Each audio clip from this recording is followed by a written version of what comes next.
Hello friends, મજામાં? આગળ આપણે ઘણા બધા દાખલાઓની તૈયારી કરેલી છે. ચેપ્ટર નંબર 9 માટે આપણે જે કિરણ પ્રકાશ શાસ્ત્રના ઘણા બધા સ્વાધ્યાયના દાખલાઓ સોલ્વ કરેલા છે. આજે આપણે સ્વાધ્યાયમાં 9.14 થી કેમ કે 13 સુધીના આપણે આગળના લેક્ચર સુધી ભણેલા છીએ. તો હવે 9.14 તો 9.14 ની અંદર જો ક્વેશ્ચન વાંચીએ તેવું છે કે એક વેધશાળામાં આવેલ વિશાળ વક્રીકારક ટેલિસ્કોપમાં ઓબ્જેક્ટિવની કેન્દ્ર લંબાઈ 15 મીટર અને આઈપીસની કેન્દ્ર લંબાઈ 1 સેન્ટીમીટર છે. તો તેની કોણીય ગોઠવણી શોધો. તો અહીંયા આપણને તેની કેન્દ્ર લંબાઈ કઈ આપેલી છે? ઓબ્જેક્ટિવ માટેની કેન્દ્ર લંબાઈ છે 15 મીટર અને આઈપીસની કેન્દ્ર લંબાઈ આપણને આપેલી છે 1 સેન્ટીમીટર. હવે જ્યારે પણ આપણે કહીએ તો બંનેના એકમ હંમેશા સમાન હોવા જોઈએ. એટલે મીટરને સેન્ટીમીટરમાં અથવા તો આપણે કહીએ સેન્ટીમીટરને મીટરમાં આપણે કન્વર્ટ કરવું પડે તો ખબર છે કે 1 સેન્ટીમીટર મતલબ 10⁻² મીટર. તો હવે એનો આપણે ફર્સ્ટ આન્સર કહીએ કે તેની કોણીય ગોઠવણી કેટલી હશે. તો કોણીય ગોઠવણી મતલબ આપણે જે રેગ્યુલર ગોઠવણી કહીએ છીએ તે જ. અને એના માટે આપણને કીધું છે ટેલિસ્કોપ. તો ટેલિસ્કોપ માટે કોણીય ગોઠવણી m = FO/FE. તો f કોની કિંમત છે આપણી પાસે 15 અને fe 10⁻². જો 10⁻² ને ઉપર લઈ જઈએ તો +2 એટલે કે તેની ગોઠવણી થશે 1500. આમ 15 મીટર અને 1 સેન્ટીમીટર વાળા આપણે ઓબ્જેક્ટિવને આઈપીસ માટે જો એવું કોઈ ટેલિસ્કોપ બનાવેલું હોય તો તેની ગોઠવણી આપણને મળે છે 1500. હવે એમાં જ આપણને એનો સેકન્ડ પાર્ટ જોઈએ. તો સેકન્ડ પાર્ટમાં એવું છે કે આ ટેલિસ્કોપના ઓબ્જેક્ટિવ વડે મળતા ચંદ્રના પ્રતિબિંબનો વ્યાસ કેટલો હશે. અને ચંદ્રનો વ્યાસ આપણને આપેલો છે અને ચંદ્રની કક્ષાની ત્રિજ્યા આપણને આપેલી છે. હવે ચંદ્રની કક્ષાની ત્રિજ્યા એટલે આપણે ગણીએ કે પૃથ્વીથી, અને ટેલિસ્કોપ આપણે પૃથ્વી પર જ રાખીએ છીએ ત્યારે હંમેશા અહીંયા જે આપણે ત્રિજ્યા આપેલી છે એ વિચારવાનું કે એ એનું લેન્સથી જ અંતર છે. હવે જો એનો આપણે રફ ડાયાગ્રામ વિચારીએ તો આપણે એવું કહી શકાય કે આ કોઈ પણ ચંદ્ર, હવે ચંદ્ર હંમેશા ગોળ હોય પણ આપણે તેને દ્વિપરિમાણમાં અને થોડો આપણે આમ સાઈડમાંથી જોઈએ તો આપણને કંઈક આવું ટાઈપનો ચંદ્ર દેખાય. હોય તો ગોળ જ પણ આપણે આખી આકૃતિ આ સાઈડમાં દોરવાની છે. જોઈએ છીએ આપણે સામેથી છે આકૃતિ ડાબી બાજુની આ રીતે આપણે સામેથી ચંદ્રને જોઈતા હોઈએ અને અહીંયાથી કોઈ આપણે ઓબ્ઝર્વેશન કરવાનું કહેશે તો આપણને કંઈક ચંદ્ર આ મુજબ દેખાય. ત્યારે આ જે આપણે લાઈન કહીએ A થી B એ થશે ચંદ્રનો વ્યાસ. તો ચંદ્રનો વ્યાસ આપણને આપેલો છે. એ ચંદ્રનો વ્યાસ જેને આપણે કહીએ AB અને કેટલો છે 3.48 10⁻6 મીટર. અને જ્યારે પણ આપણે એવું કહીએ કે આ કોઈ પણ એક લેન્સ, તો ત્યાંથી જે કાંઈ પણ કિરણો લેન્સ સુધી પહોંચે અને લેન્સમાંથી પસાર થશે એટલે કે આ જે છે એ આ બાજુએ કિરણ જશે, અહીંયાથી આ બાજુએ કિરણ જશે અને હંમેશા જો વસ્તુ અનંત અંતરે હોય તો તેનું પ્રતિબિંબ ધારો કે આપણે કહીએ કે આ ચંદ્રનું પ્રતિબિંબ a ડેશ b ડેશ હંમેશા ટેલિસ્કોપ જે છે એ આપણને પ્રતિબિંબ ઉલટું પ્રતિબિંબ આપે છે. આથી આપણને a b નું પ્રતિબિંબ a ડેશ b ડેશ સ્વરૂપે મળે છે. તો આ થયો a ડેશ b ડેશ એટલે ચંદ્રના પ્રતિબિંબનો વ્યાસ. ત્યારે જો આપણે વિચારીએ તો આ બંને ખૂણા જો આપણે આલ્ફા નામ આપીએ તો આલ્ફા હંમેશા સમાન હોય અને અહીંયાથી આ જે અંતર થશે તે ચંદ્રનું અંતર છે પણ જે આપણને ત્રિજ્યા આપેલી છે તે કેટલી 3.8 મીટર આપણને ત્રિજ્યા આપેલી છે પણ એને આપણે એના લેન્સથી તેનું અંતર સ્વરૂપે કહી શકાય. તો આપણે કહીએ કે ચંદ્રની કક્ષીય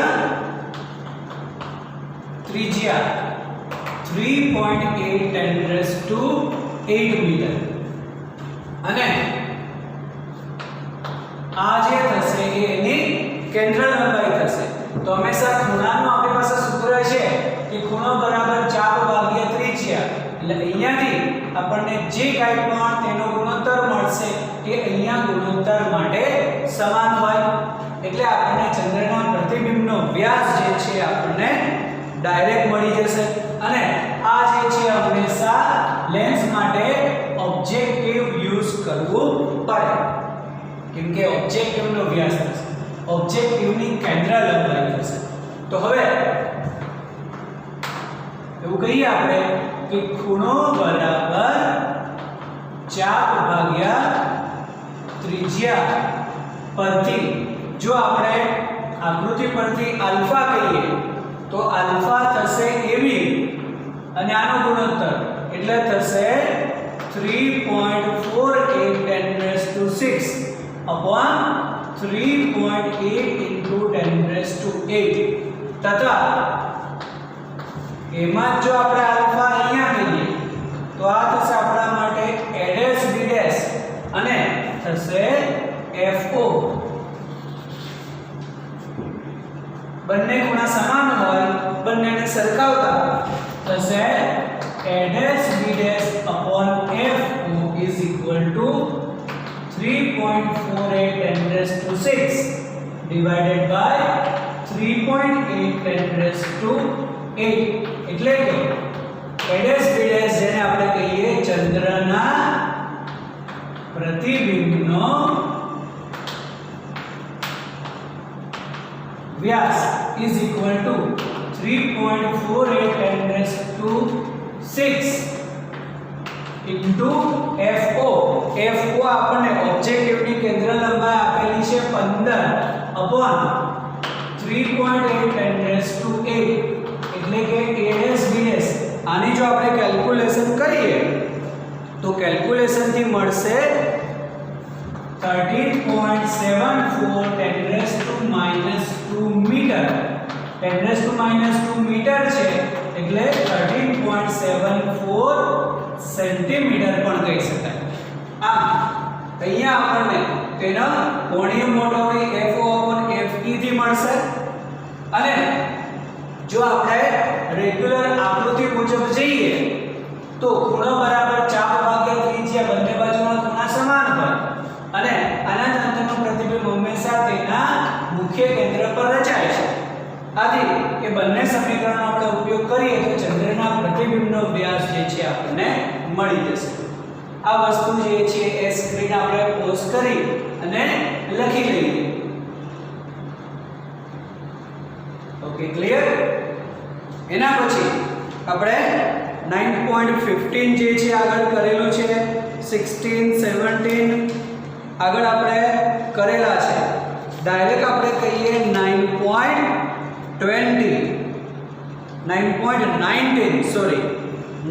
નંબર.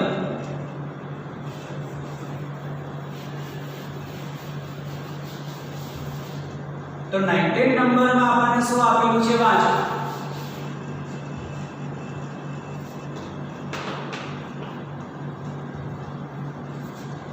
કે 9.19 ની અંદર એક ઓરડાની એક દિવાલ સાથે જડિત નાના બલ્બનું 3 મીટર દૂર આવેલી સામેની દિવાલ પર પ્રતિબિંબ મેળવવા માટે બહિર્ગોળ લેન્સની શક્ય મહત્તમ કેન્દ્ર લંબાઈ શોધો. જ્યારે પણ આપણને આ ટાઈપનો ક્વેશ્ચન પૂછાય કે એની મહત્તમ કેન્દ્ર લંબાઈ, તો હંમેશા એટલું યાદ રાખો કે જે સ્ક્રીન છે તેનું અંતર જે છે હંમેશા કેન્દ્ર લંબાઈ કરતાં 4 ગણું હોય ત્યારે જ પ્રતિબિંબ સ્પષ્ટ મળી શકે. જ્યારે પણ આપણે થિયેટરમાં મૂવી જોવા જઈએ છીએ ત્યારે પ્રોજેક્ટરની અંદર લેન્સ હોય અને સામે સ્ક્રીન પર આપણને પિક્ચર્સ દેખાય છે. તો લેન્સથી એટલે કે પ્રોજેક્ટરથી સ્ક્રીનનું જે અંતર છે એ હંમેશા તે પ્રોજેક્ટરની અંદર રહેલા લેન્સની કેન્દ્ર લંબાઈ કરતાં 4 ગણું અથવા તેના કરતાં વધારે હોય તો પ્રતિબિંબ સ્પષ્ટ અને મોટું મળી શકે. મોટું પ્રતિબિંબ તો મળે જ, પણ સ્પષ્ટ ક્યારે મળશે? તો જ્યારે તેનું અંતર એટલે કે સ્ક્રીનનું અંતર, પડદાનું અંતર કેન્દ્ર લંબાઈના 4 ગણા કે તેના કરતાં વધુ અંતરે હોય. જો એના કરતાં ઓછા અંતરે હશે તો આપણને સ્પષ્ટ પ્રતિબિંબ મળતું નથી. આ તેવું કહી શકાય કે સ્પષ્ટ પ્રતિબિંબ માટે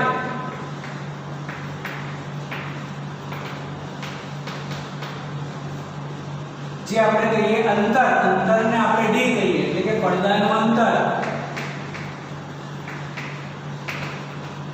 જે ડી છે, કેપિટલ ડી કહીએ, સ્મોલ ડી કહીએ, ચાલે, greater than or equal to 4f. તો આપણે ઇક્વલ સાઇનથી કરીએ તો અહીંયા આપણને શું આપેલું છે કે 3 મીટર દૂર આવેલી છે. તો f is equal to d/4. જે આપણને d 3 મીટર કીધું છે ઇટ ઇઝ 3/4. 3/4 કરીએ તો એ થઈ જશે 0.75 મીટર.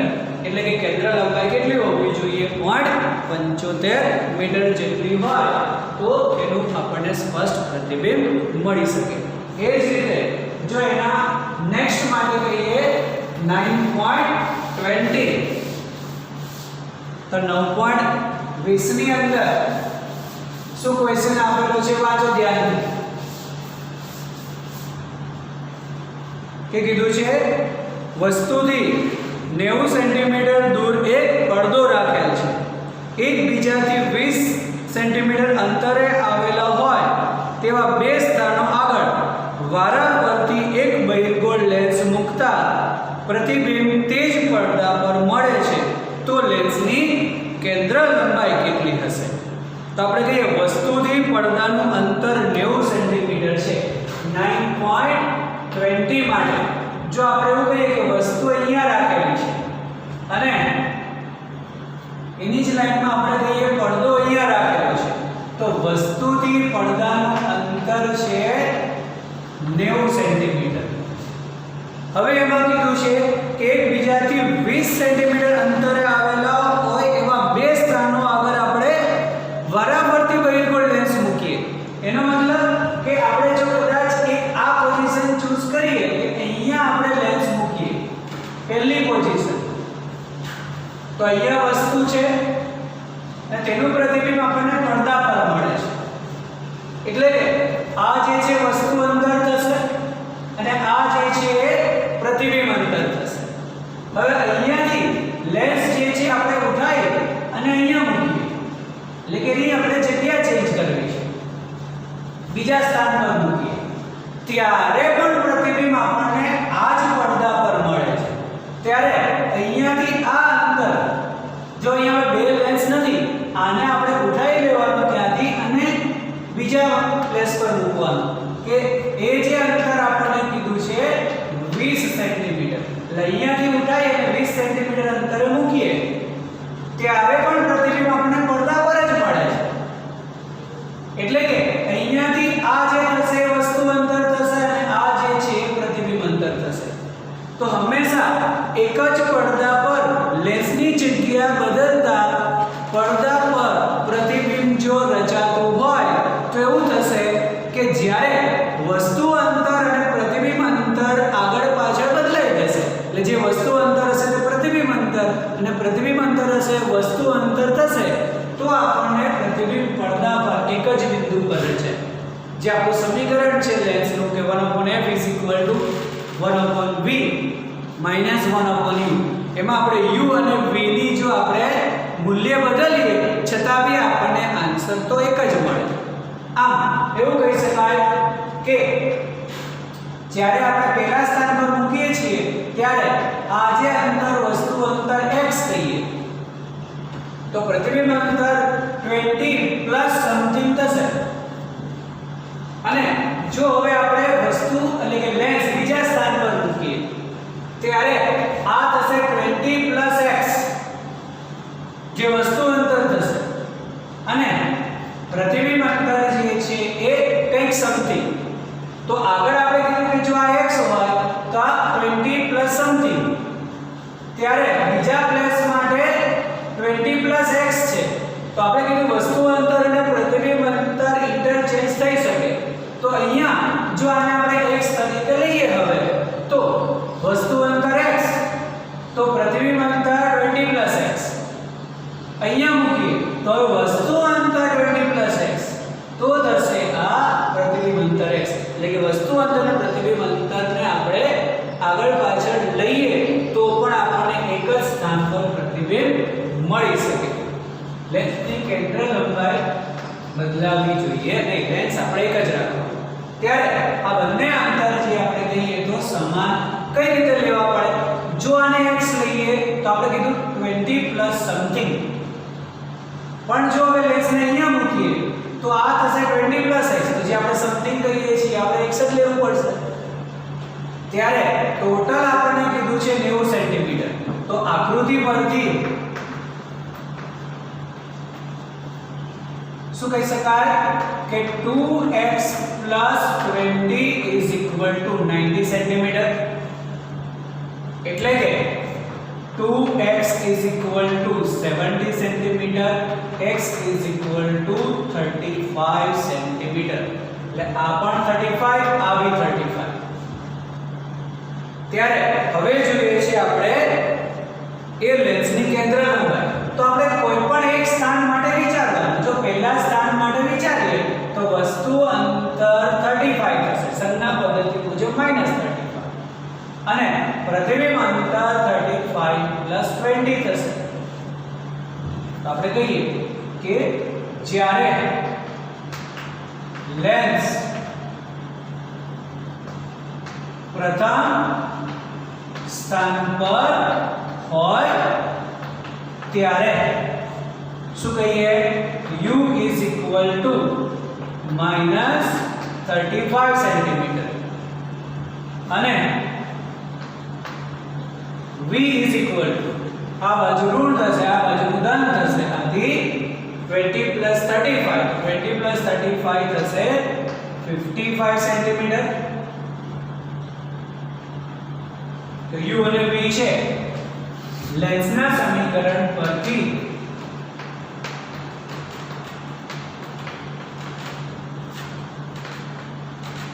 શું કહીએ? 1/m = 1/v - 1/u.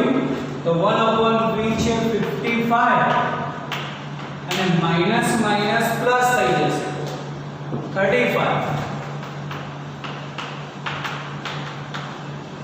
તો જો આનો આપણે લસા લઈએ તો આ થશે 35 + 55. તો 55 * 35. અને જો એનો વ્યસ્ત કરીએ કેન્દ્ર લંબાઈ માટે તો 55 * 35 હોલ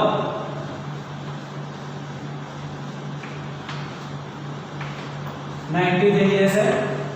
અને આની જો આપણે જરૂરી ગણતરી કરીએ તો કેન્દ્ર લંબાઈ મળશે 21.4 સેન્ટીમીટર. એટલે કે 21.4 સેન્ટીમીટર જો કેન્દ્ર લંબાઈ હોય તો અત્યારે આપણે એને જો 35 આપણે એક અંતરે મૂકીએ ત્યારે પણ પ્રતિબિંબ આપણને અહીંયા મળશે, અને એને જો આપણે 55 મૂકીએ તો પણ પ્રતિબિંબ આપણને એક જ સ્થાન પર મળે છે. આ થયું 9.20. ચલો એ જ રીતે 9.21 અને મોસ્ટ ઇમ્પોર્ટન્ટ પ્રતિબિંબ માટેનો જે રકમ છે એ એકદમ ધ્યાનથી શાંતિથી વાંચો કે શું કીધું છે આપણને કે ઇમ્પોર્ટન્ટ છે, મતલબ કંઈક એની અંદર એક્સ્ટ્રા હશે અને એક્સ્ટ્રા છે જ કંઈક વસ્તુ અલગ છે. આખો જે અત્યાર સુધીમાં દાખલાઓ કરેલા છે એના કરતા એકદમ ડિફરન્ટ છે કે 9.21 બે પાર્ટમાં તો છે અને એમાં પણ કીધું છે કે સ્વાધ્યાય 9.10 માં સંપાત પ્રતિ મુખ્ય અક્ષ પર બે લેન્સ વચ્ચેનું અંતર 8 સેન્ટીમીટર હોય તો સંયોજનની અસરકારક કેન્દ્ર લંબાઈ શોધો. આ જવાબ સંયોજનની કઈ તરફથી પ્રકાશની સમાંતર કિરણાવલી આપાત કરવામાં આવે છે તેના પર આધારિત છે. શું સંયોજનની અસરકારક કેન્દ્ર લંબાઈનો ખ્યાલ સહેજ પણ ઉપયોગી છે? તો અહીંયા 9.10 તો સ્વાધ્યાયનો જે 9.10 છે એમાં આપણને કીધું છે કે બહિર્ગોળ લેન્સની કેન્દ્ર લંબાઈ 30 અને અંતર્ગોળ લેન્સની કેન્દ્ર લંબાઈ 20 આપેલી છે અને ત્યાં બંને સંપર્કમાં છે અને અહીંયા બંને વચ્ચેનું અંતર જે છે એ કંઈક આપણને 8 સેન્ટીમીટર આપેલું છે. તો એક બહિર્ગોળ લેન્સ છે અને બીજો અંતર્ગોળ લેન્સ છે. તો જો એની આકૃતિ મુજબ આપણે કહીએ તો આ એક બહિર્ગોળ લેન્સ કે જેની કેન્દ્ર લંબાઈ +30 સેન્ટીમીટર અને આ કોઈપણ એક અંતર્ગોળ લેન્સ કે જેની કેન્દ્ર લંબાઈ -20 સેન્ટીમીટર અને બંને વચ્ચેનું અંતર 21મા દાખલા માટે કીધું છે 8 સેન્ટીમીટર કે બંને લેન્સ જે છે એકબીજાથી 8 સેન્ટીમીટર અંતરે રહેલા છે. તો તેની સંયોજનની અસરકારક આપણે કેન્દ્ર લંબાઈ જોઈએ છે અને આ જવાબ સંયોજનની કઈ તરફથી પ્રકાશની સમાંતર કિરણાવલી કરવામાં આવે છે તેના પર આધારિત છે કે નહીં. તો હવે અહીંયા જો સમાંતર કિરણાવલીનો વિચાર કરીએ તો સમાંતર કિરણાવલી માટે આપણે એવું કહીએ કે ધારો કે આપણે અહીંયાથી સમાંતર કિરણાવલી મતલબ જો આપણે બહિર્ગોળ લેન્સની ડાબી બાજુએથી અનંત અંતરેથી આવતા સમાંતર કિરણો ક્યારે હશે કે જ્યારે અનંત અંતરેથી કિરણો આવતા હશે ત્યારે તો વસ્તુ અહીંયા જો આપણે આ બાજુએ એટલે કે બહિર્ગોળ લેન્સની ડાબી બાજુએ અનંત અંતરે મૂકીએ તો તેનું પ્રતિબિંબ આપણને ક્યાંક વચગાળામાં મળી શકે અને એ બંને વચ્ચેનું આપણને અંતર આપેલું છે. તો બહિર્ગોળ લેન્સથી મળતું પ્રતિબિંબ બીજા માટે આપણે આભાસી વસ્તુ તરીકે લઈએ ત્યારે અહીંયાથી જે વસ્તુ અંતર મળશે એ કેન્દ્ર લંબાઈ છે તેનું આપણે પ્રતિબિંબ ફાઇનલ પ્રતિબિંબ મળી શકે. ત્યારબાદ જો સમાંતર કિરણાવલી આપણે આ બાજુએથી કહીએ અંતર્ગોળ લેન્સની આ બાજુએ આપણે વસ્તુ રાખીએ અનંત અંતરે ત્યારે એનાથી મળતું પ્રતિબિંબ જે બીજા લેન્સ માટે આભાસી વસ્તુ અને તેનું પ્રતિબિંબ આપણે આ બાજુએ મળશે. જો બંને બાજુનું અંતર સમાન મળે તો કહી શકાય કે કોઈ પણ બાજુએથી સમાંતર કિરણાવલી રાખીએ કશો ફરક પડતો નથી અને જો બંનેનો આન્સર જુદો મળે તો કહી શકાય કે લેન્સના પ્રકાર મુજબ એની કેન્દ્ર લંબાઈ મુજબ આપણે જે બાજુએ વસ્તુ મૂકીએ તે મુજબ આપણને તેનું પ્રતિબિંબ મળે છે અને એમાં આપણે તેની મોટવણી પણ લેવાની છે. તો હવે આપણે એવું કહી શકીએ કે સૌપ્રથમ આપણે બહિર્ગોળ લેન્સની ડાબી બાજુએ સમાંતર કિરણાવલીનો વિચાર કરીએ એટલે કે પ્રથમ બહિર્ગોળ લેન્સ પર સમાંતર કિરણાવલી વિચારતા એટલે કે આના માટે આને F1 અને જો આને આપણે F2 તરીકે કહીએ તો એવું કહીએ હવે કે U1 ઇન્ફિનિટી થશે. તો જો U1 ઇન્ફિનિટી હોય તો તેનું જે પ્રતિબિંબ છે હંમેશા તેની કેન્દ્ર લંબાઈ જેટલા અંતરે હોય. આથી જે v1 કહી શકાય એ f1 જેટલા અંતરે અને એ થશે 30 સેન્ટીમીટર અંતરે. એટલે કે આ લેન્સથી કંઈક 30 સેન્ટીમીટર અહીંયા ક્યાંક પ્રતિબિંબ રચાઈ શકે એવું કહી આવે. જે બીજા એટલે કે અંતર્ગોળ લેન્સ માટે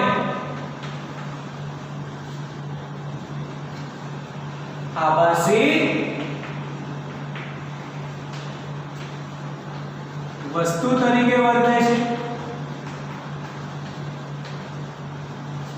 તો હવે એ લેન્સ માટેનું વસ્તુ અંતર કેટલું થશે? તો બંને લેન્સ વચ્ચેનું અંતર જે છે 8 સેન્ટીમીટર છે. આથી તેનું જે પ્રતિબિંબ આપણને મળશે એ પ્રતિબિંબ માટે આપણે કહી શકાય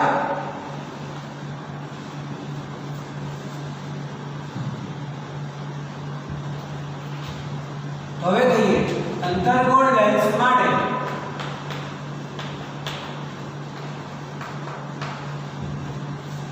વસ્તુ અંતર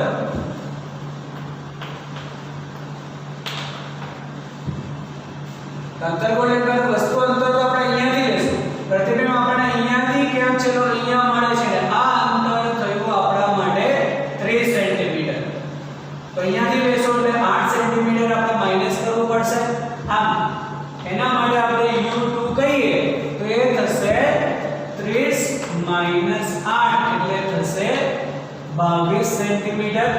તેના માટેની કેન્દ્ર લંબાઈ છે -20 સેન્ટીમીટર. તો એનું જે પ્રતિબિંબ અંતર આપણને કેટલું મળે? તો લેન્સના સમીકરણ મુજબ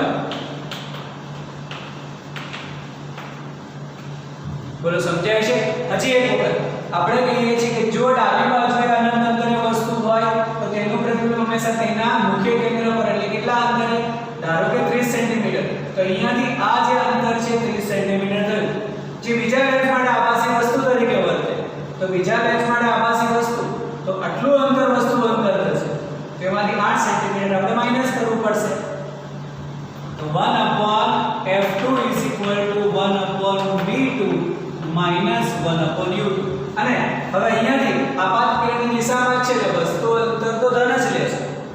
કેન્દ્ર લંબાઈ અંતર્ગોળ છે તો -20. આપણે જોઈએ છે v એટલે 1/v2 = 1/f2 + 1/u2. બધી જ કિંમતો જો આપણે મૂકીએ તો આ -1/20 + 1/22. આનો લસા લઈએ આપણે તો આ થશે -22 + 20/20 × 22 એટલે કે v2 = -20 × 22 upon આ થઈ જશે 2. કેમ કે -2 છે એટલે માઈનસ તો આપણે લખ્યા છે. તો આનો આપણે થશે 11 અને -220 સેન્ટીમીટર. એટલે કે આપણને પ્રતિબિંબ જે છે -220 સેન્ટીમીટર. તો -220 એટલે આ બાજુએ આપણને ક્યાંક પ્રતિબિંબ મળી શકે. કેમ કે ઋણ મળે છે મતલબ અંતર્ગોળ જે છે હંમેશા આપણને આભાસી પ્રતિબિંબ આપશે. તો અહીંયાથી ક્યાંક -220 સેન્ટીમીટર અંતરે પ્રતિબિંબ મળી શકે. આ થયો આપણો ફર્સ્ટ પાર્ટ. હવે આપણે કહીએ કે જેમ પ્રથમ લેન્સની જગ્યાએ આપણે બીજા લેન્સની ડાબી બાજુએ જો સમાંતર કિરણાવલીનો વિચાર કરીએ તો આપણને પ્રતિબિંબ ક્યાં મળે છે લઈએ. તો પહેલા આટલી વસ્તુ આપણે લખી લઈએ. વિડિયો પોઝ કરીને લખી લો. હવે આપણે કરવું છે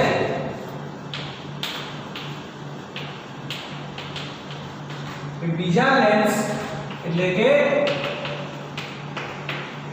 અંતર્ગોળ લેન્સ પર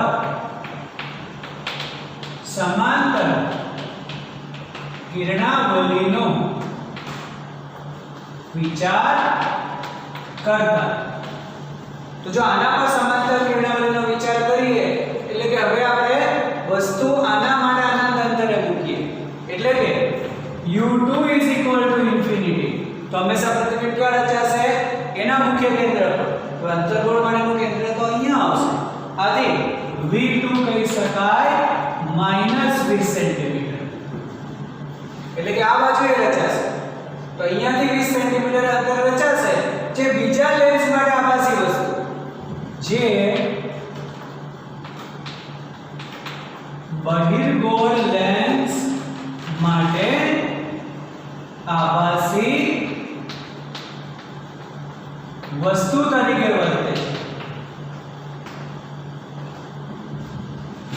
તો જો એના માટે આભાસી વસ્તુ હોય તો આ 20 અને આ 8 ટોટલ થઈ જશે 28 સેન્ટીમીટર. તેથી હવે આપણે કહીએ બહિર્ગોળ લેન્સ માટે. તો જો બહિર્ગોળ લેન્સ માટે આપણે કહીએ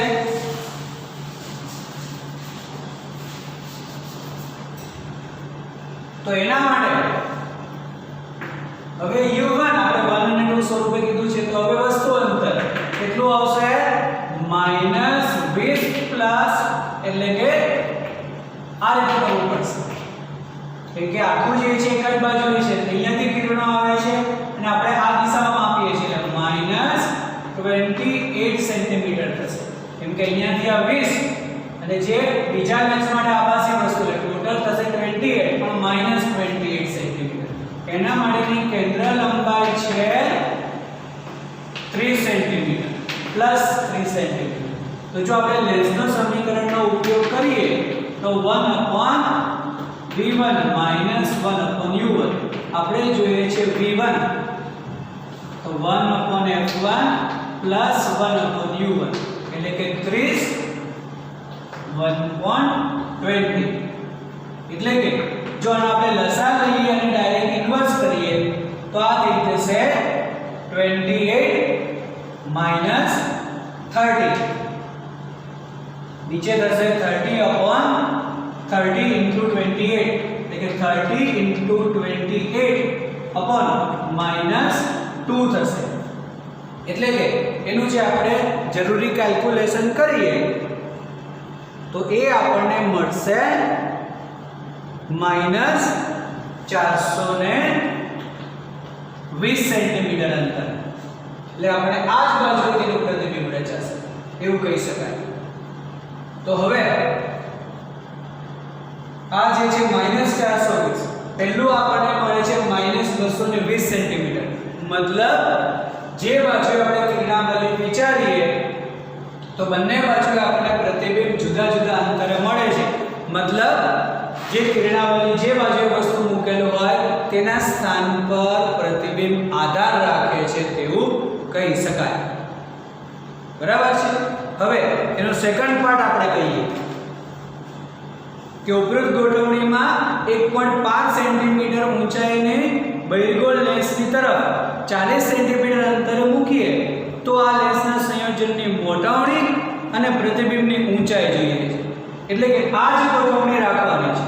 બસ ફક્ત આપણે વસ્તુની ઊંચાઈ 1.5 અને બહિર્ગોળ લેન્સ તરફ 40 સેન્ટીમીટર અંતરે આપણે વસ્તુ મૂકીએ છીએ. તો આ વસ્તુ જે છે એ વિડિયો પોઝ કરીને પહેલા લખી લઈએ. આ a નો આન્સર થયો આપણા માટે. હવે સેકન્ડ પાર્ટમાં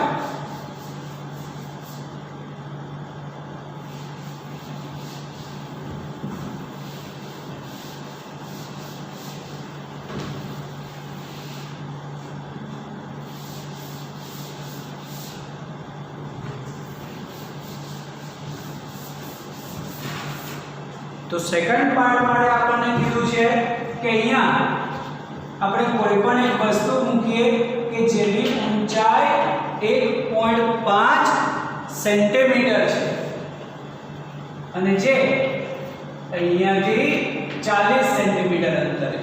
ત્યારે આપણે જોઈએ છે તેની લેન્સના સંયોજનની મોટવણી અને એની પ્રતિબિંબની ઊંચાઈ. તો આની મોટવણી પણ લેવી પડશે પહેલા અને સેકન્ડ પાર્ટની પણ મોટવણી લેવી પડે. ત્યારે બંનેથી રચાતું પ્રતિબિંબની કેલ્ક્યુલેશન આપણે કરવી પડે.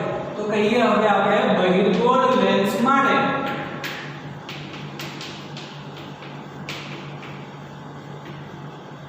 જે u1 છે એ -40 સેન્ટીમીટર, એની કેન્દ્ર લંબાઈ 30 સેન્ટીમીટર, પ્રતિબિંબ આપણને મળશે કે 1/f1 = 1/v1 -1/u1. તો 1/v1 = 1/f1 1/u1. તો 1/v1 = આ થશે 30 અને -40. એટલે કે લસા લઈએ તો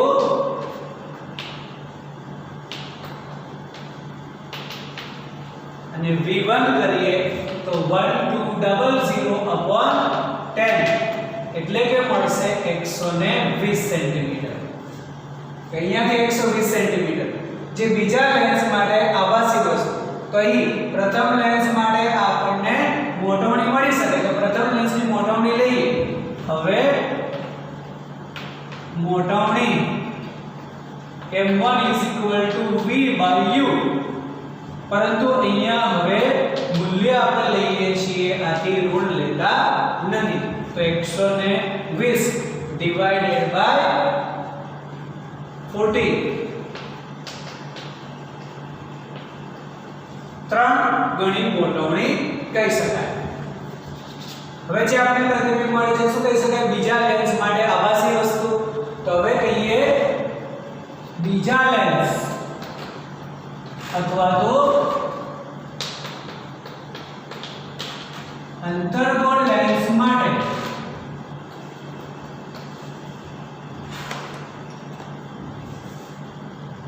તો હવે એના માટે વસ્તુ અંતર તો આ મળે છે 120. એમાંથી આપણે 8 માઈનસ કરવું પડશે. એટલે 120 - 8 એટલે થશે 112 સેન્ટીમીટર, જેની કેન્દ્ર લંબાઈ છે -20 સેન્ટીમીટર. તો તેના માટે પ્રતિબિંબ અંતર મળી શકે 1/f2 = 1/v2 -1/u2. હવે આ જ મુજબ જરૂરી કેલ્ક્યુલેશન જાતે કરવાની અને v2 નો આન્સર જે છે એ -24.9 સેન્ટીમીટર મળે છે કે એની કેલ્ક્યુલેશન જાતે કરો. તો એની મોટવણી પણ મળી શકે. m2 = v2/u2 મૂલ્ય જોઈએ છે એટલે ક્યારે પણ આપણે ઋણ નિશાની લેશું નહીં. તો 24.9 u જે છે કેટલું આપણે કહીએ છીએ 112.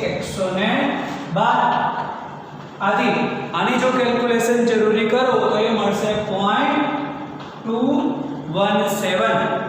એટલી મોટવણી થઈ. તો હવે એની સંયુક્ત મોટવણી લેવી પડશે. આટલું એ છે વિડિયો પોઝ કરીને લખેલું. તો બંનેની આપણને મોટવણી મળી. એક 3 ગણી, બીજી જે છે 0.274 હવે સંયુક્ત મોટવણી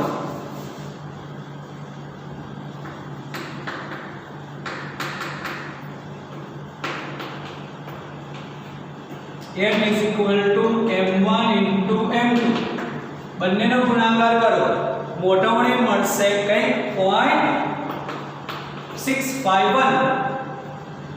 ત્યારે આપણને કીધું છે કે પ્રતિબિંબની ઊંચાઈ, તો વસ્તુની ઊંચાઈ છે આપણી પાસે.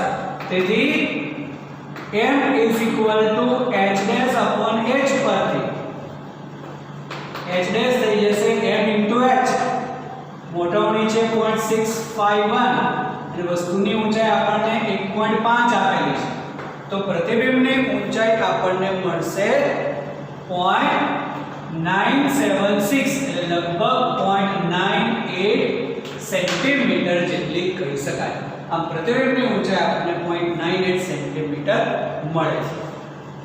વિડિયો પોઝ કરીને લખી લો.